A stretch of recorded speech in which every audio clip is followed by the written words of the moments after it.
उत्तर प्रदेश की सियासी तपिश में खुद को तपा चुके और यहाँ की उखड़ खाबड़ राहों पर खुद को आजमा चुके आजम अब एक बार फिर से अपने सियासी रुतबे की आजमाइश करने को तैयार दिख रहे हैं। इन दिनों वे अचानक सबके फेवरेट हो गए हैं।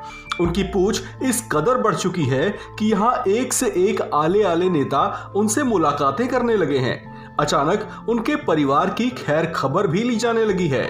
सपा से खफा बताए जा रहे आजम वैसे तो इन दिनों उत्तर प्रदेश की सीतापुर जेल में बंद हैं, लेकिन इन दिनों उनकी खूब पूछ हो रही है।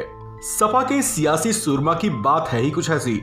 उत्तर प्रदेश में मुस्लिम वोट बैंक पर बेहतरीन पकड़ रखने वाले आजम को लेकर उत्तर प्रदेश की पॉलिटिकल मार्केट में जब से ये बात उड़ी है कि उनका सपा से मोह भंग हो चला है, तो उन्हें लेकर दूसरे दलों के नेता उनकी ओर खींचे चले आए हैं। मुलाकातों का दौर ऐसा रहा कि खूंखार अपराधियों को लेकर चर्चा में रहने वाला सीतापुर जेल उत्तर प्रदेश की सियासी हलचल का केंद्र सा बन गया है। उनसे मिलने वाले दिग्गज चेहरों में प्रगतिशील समाजवादी पार्टी के मुखिया और सपा सुप्रीमो अखिलेश यादव के चचा शिवपाल यादव, आरएलडी चीफ जयंत चौधरी, कांग्रेस के वरिष्ठ नेता आचार्य प्रमोद कृष्णम जैसे चेहरे शामिल हैं।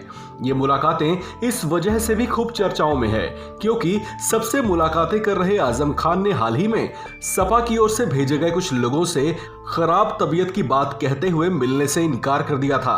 इसके बाद ये कयास लगाए जाने लगे थे कि अब आजम सपा में कुछ और दिन के मेहमान हैं। ऐसे में ये सवाल भी उठने लगे थे कि अगर वाकई इस तरह की चर्चाओं में दम है तो आजम का अगला ठिकाना क्या हो सकता है। इसमें सबसे पहला नाम आता है AIMIM का। असदुद्दीन ओवैसी ने हाल ही में आजम को साथ आने का न्योता दिया था और अपने एक बयान के जरिए उन्हें ये बात भी समझाने की कोशिश की थी कि सपा अब मुसलमानों की हितैषी नहीं रही।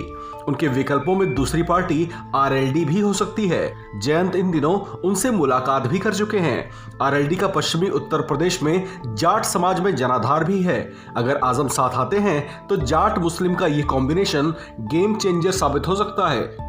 आजम के लिए तीसरा विकल्प कांग्रेस हो सकती है, जिसका कभी यूपी की सियासत में दबदबा रहा करता था। यूपी का मुस्लिम वोट बैंक कभी कांग्रेस का वोट बैंक हुआ करता था, लेकिन सपा के आने और उसमें आजम जैसे दिग्गज चेहरों की वजह से वो वोट बैंक उनसे कट गया।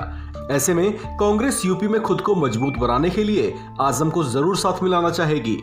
आजम के लिए एक और विकल्प बसपा हो सकती है, जो दलित मुस्लिम कॉम्बिनेशन के साथ खुद को वापस प्रभावी बनाना चाहती है।